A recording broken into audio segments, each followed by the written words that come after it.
He tangata rongonui I roto I te hapori o Tuakau. Koe rā te ia o ngā maumaharatanga ake kia kāpara Dougie Hughes, te hoia I mate mai rā I te whenua o Afghanistan.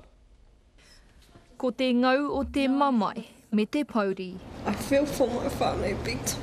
Te take kei tā wāhi tonu te tūpāpaku o kāpara Doug Hughes, he ahuatanga whakataumahara wātu I te whānau pani.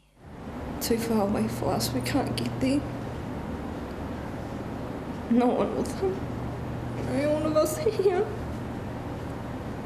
Ko me graua ko Warren Rewai ētahi I poipoi ia Doug, iaia I te kura o Tuakau.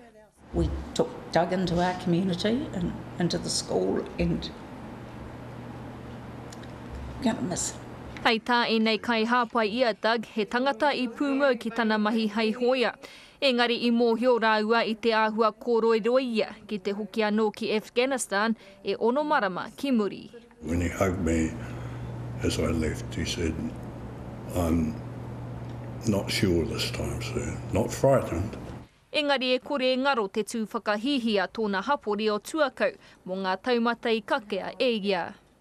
His loyalty, very, very loyal boy. And people will tell you, his friends, and he always had them at the forefront of his thinking, you know.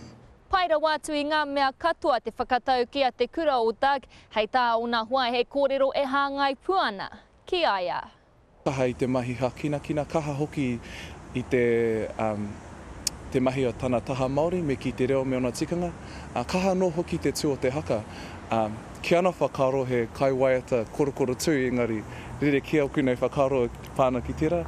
Mā te waiata ia e mahara nui ai. Tauku rira,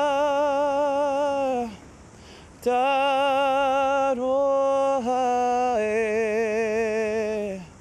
I tēnei wā ka hore anō kia tau te kōrero mai te ropu o pe tauā, āhea te taonga o te mate hoki mai ai. He oi anō mō na hua, ko te noho noa me te tatari. Irina Smith, Te Karere.